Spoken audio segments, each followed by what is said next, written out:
Assalamualaikum warahmatullahi wabarakatuh. Halo semuanya, perkenalkan nama saya Rika Sofiatul Rohmah dengan NIM 2381070021 dari kelas PGMI 3A Kampus UIN Syibir Syekh Nurjati Cirebon. Pada kesempatan kali ini saya akan menjelaskan mengenai hasil jawaban ujian akhir semester saya atau UAS saya mata kuliah perencanaan pembelajaran dosen pengampu Ibu Nur Atikoh MPD. Nah, di sini ada 5 pertanyaan. Pertanyaan pertama yaitu jelaskan perbedaan komponen antara RPP dan modul ajar. Nah, sebelum kita mengetahui perbedaan komponen antara RPP dan modul ajar, kita harus mengetahui terlebih dahulu apa sih RPP dan modul ajar itu. Nah, RPP itu merupakan sebuah rancangan penting dalam kurikulum 2013 yang digunakan untuk merencanakan dan memandu proses pembelajaran. Nah, RPP ini menekankan pada pendekatan saintifik yang melibatkan integrasi antara ranah kognitif, afektif, dan psikomotorik. Adapun komponen RPP itu terdiri dari beberapa bagian. Yang pertama yaitu ada identitas sekolah. Nah, identitas sekolah ini memuat informasi tentang nama sekolah, kelas atau semester, mata pelajaran, dan alokasi waktu. Yang kedua yaitu ada kompetensi inti dan kompetensi dasar. Nah, kompetensi inti ini adalah komponen utama yang harus dicapai siswa. Sedangkan kompetensi dasar adalah kemampuan spesifik yang mendukung kompetensi inti tadi. Contohnya di SD kan ada pelajaran sumber energi dan perubahan. Nah, misal di RPP-nya kompetensi intinya itu memahami konsep energi dan perubahannya. Sedangkan di kompetensi dasarnya itu yaitu mengidentifikasi sumber energi dalam kehidupan sehari-hari. Selanjutnya yang ketiga yaitu ada indikator pencapaian kompetensi atau IPK. Nah, IPK itu merupakan tanda keberhasilan siswa dalam mencapai kompetensi dasar. Contohnya yaitu siswa dapat menyebutkan berbagai sumber energi. Nah, itu merupakan contoh dari IPK. Yang keempat yaitu ada tujuan pembelajaran. Nah, tujuan pembelajaran itu merupakan pernyataan tentang hasil belajar yang diharapkan.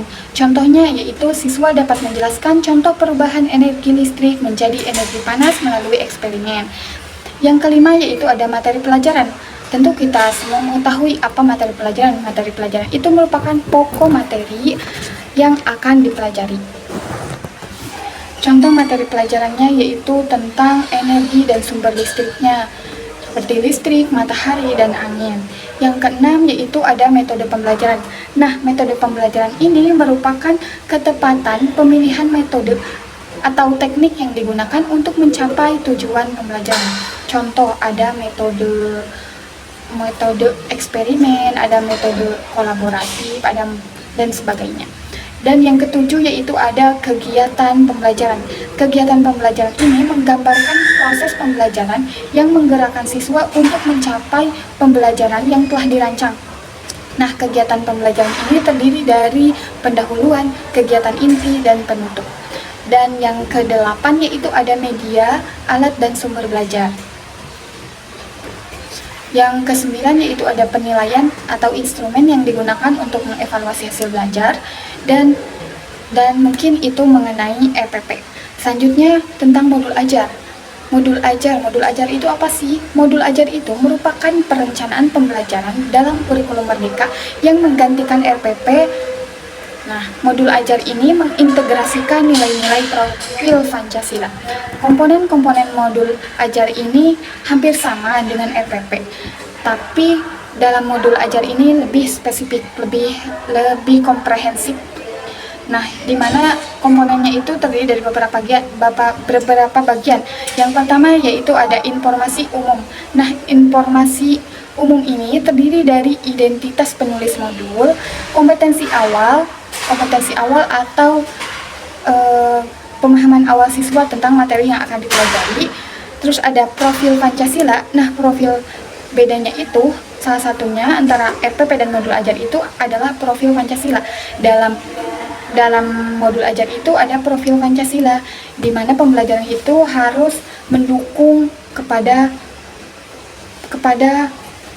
profil Pancasila itu. Profil Pancasila itu terdiri dari 6, yaitu ada bertakwa kepada Tuhan Yang Maha Esa dan berakhlak mulia, bergotong royong, mandiri, berkebinekaan, dan sebagainya. Selanjutnya ada sarana dan prasarana, dan ada target peserta didik. Nah, di modul ajar juga ada target peserta didik. Selanjutnya ada model pembelajaran yang digunakan. Selanjutnya yaitu ada kompetensi inti. Nah, kompetensi inti ini terdiri dari tujuan pembelajaran, asesmen, pemahaman bermakna, pertanyaan pemantik, kegiatan pembelajaran, refleksi peserta didik dan pendidik. Dan yang terakhir yaitu ada lampiran. Lampiran terdiri dari lembar kerja peserta didik atau LKPD dan pengayaan dan remedial. Selain remedial, ada juga bahan bacaan peserta didik dan pendidik, dan ada glosarium serta daftar pustaka. Nah, dengan demikian, komponen RPP dan modul ajar ini memiliki perbedaan dari segi pendidikan kurikulum, integrasi nilai, dan kelengkapan dokumen. Nah, RPP ini digunakan di kurikulum 2013, sedangkan modul ajar ini di kurikulum Merdeka saat ini. Nah, di kurikulum 13 itu RPP berfokus pada pendekatan saintifik dan komponen identitas sekolah, kompetensi inti, kompetensi dasar, IPK, tujuan dan kegiatan atau langkah pembelajaran, serta penilaian. Sedangkan modul ajar itu dalam kurikulum Merdeka lebih komprehensif dengan tambahan ada integrasi profil Pancasila, ada pemahaman bermakna, ada pertanyaan pemantik, ada lampiran LKPD, ada bahan pengayaan, ada bahan bacaan, ada glosarium, daftar pustaka, dan sebagainya. Selanjutnya ke pertanyaan yang kedua, yaitu mengapa tes diagnostik peserta didik penting dalam perencanaan pembelajaran? Jelaskan berdasarkan teori pendidikan yang relevan. Nah, tes diagnostik ini sangat penting dalam perencanaan pembelajaran karena dapat memberikan gambaran awal mengenai tingkat pemahaman siswa sebelum memulai proses pembelajaran. Yang pertama, dengan tes diagnostik ini bisa mendeteksi kebutuhan siswa. Nah, tes diagnostik ini, ketika ada tes diagnostik, maka secara otomatis memberikan gambaran yang jelas tentang kemampuan awal siswa, sehingga guru itu dapat mengetahui di posisi mana siswa memerlukan perhatian lebih. Nah, contoh, seorang guru mengadakan tes diagnostik tentang konsep dasar matematika dan menemukan bahwa sebagian besar siswa itu kesulitan dalam penjumlahan dan pengurangan. Maka dari situ guru itu tahu gitu, mereka bisa merencanakan terlebih dahulu kegiatan pembelajaran yang lebih fokus pada penguatan konsep dasar tadi. Nah, hal itu tuh sejalan dengan pendapat Cecine tahun 1985 tentang pendekatan diagnostic teaching yang merencanakan agar guru itu memerlukan evaluasi awal untuk mengetahui tingkat pemahaman siswa. Yang kedua, dengan tes diagnostik ini bisa menyesuaikan strategi pembelajaran.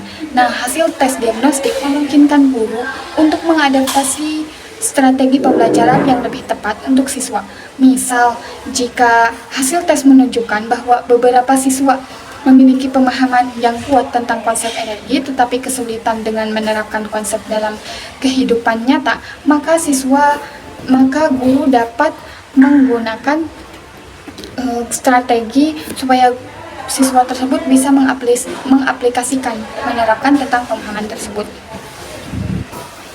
Nah, hal itu selaras dengan teori diferensiasi instruction yang dikembangkan oleh Carol and Tom Fleeson yang menekankan perlunya penyesuaian dalam pengajaran untuk mengakomodasi berbagai tingkat kemampuan siswa. Dengan tes diagnostik itu guru bisa menyusun materi yang lebih tepat sasaran sehingga proses pembelajaran lebih efektif. Yang ketiga, dengan tes diagnostik itu bisa meningkatkan efektivitas pembelajaran. Nah, tes diagnostik itu memungkinkan guru untuk merancang pembelajaran yang efektif dengan menyesuaikan pembelajaran dengan latar belakang pengetahuan siswa. Contoh, Jika tes diagnostik menunjukkan bahwa siswa memiliki pemahaman dasar yang kuat dalam IPA tetapi lemah dalam konsep fisika, guru bisa merancang pembelajaran yang lebih mendalam tentang fisika untuk membantu siswa mengatasi kesulitan belajar. Nah, pendapat tadi sejalan dengan teori konstruktivisme yang dikembangkan oleh Jean Piaget dan Lev Vygotsky yang menyatakan bahwa pembelajaran yang efektif itu tidak hanya bergantung pada materi yang diberikan, tetapi juga bergantung pada bagaimana siswa membangun pengetahuan mereka berdasarkan pengalaman dan pemahaman yang sudah ada.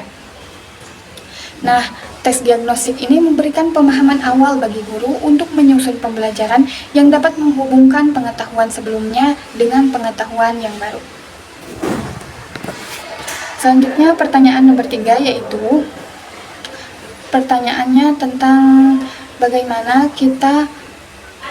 kita merancang sebuah merancang pembelajaran, pendekatan, media, dan langkah-langkah serta penilaian di siswa kelas 5 MI yang pemahaman tentang interaksi antara makhluk hidupnya itu kurang dan mereka itu dominan mempunyai gaya belajar kinestetik dan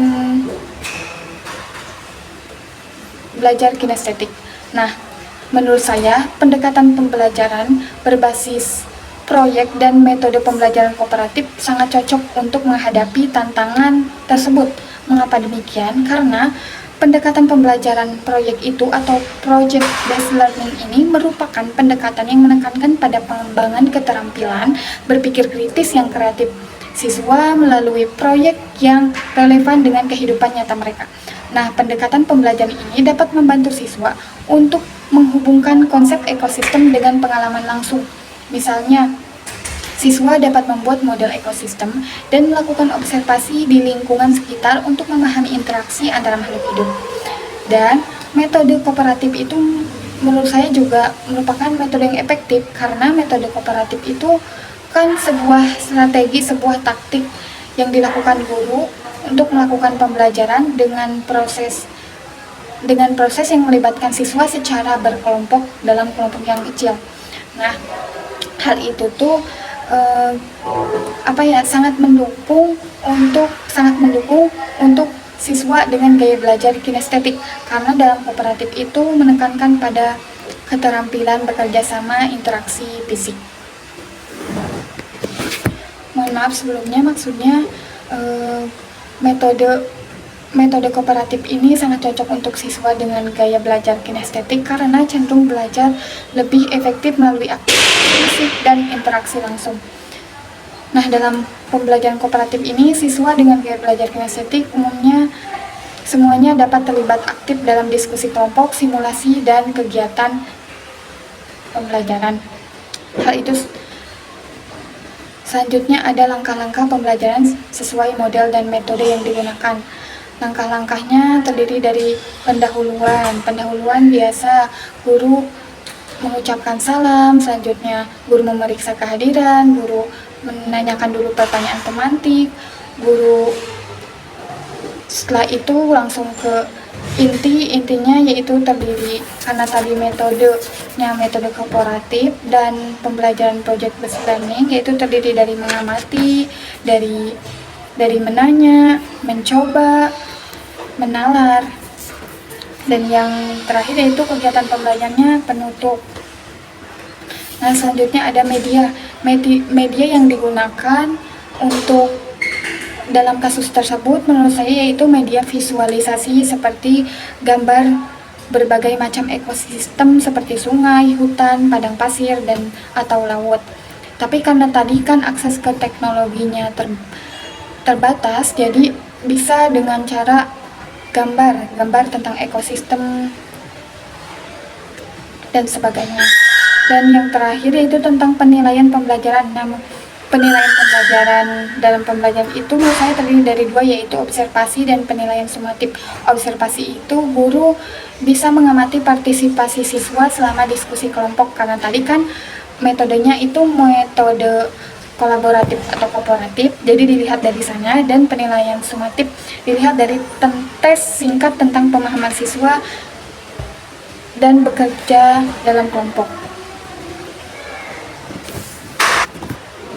Selanjutnya nomor 4, langsung ke jawabannya saja. Nah, menurut saya untuk meningkatkan pemahaman siswa terhadap materi pelajaran, penting untuk mengintegrasikan Higher Order Thinking Skill atau HOTS dalam perencanaan pembelajaran.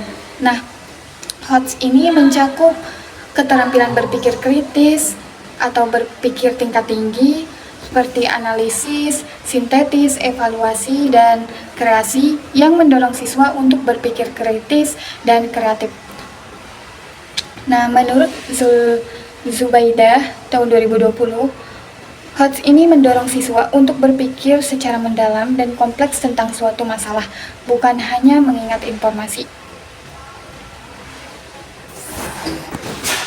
Nah, dalam praktiknya, penerapan HOTS ini dilakukan dengan berbagai metode pembelajaran. Salah satunya adalah penggunaan pendekatan proyek atau project based learning yang memungkinkan siswa untuk mengaplikasikan pengetahuan dalam situasi nyata atau diskusi kelompok yang mendorong analisis, evaluasi, ide-ide.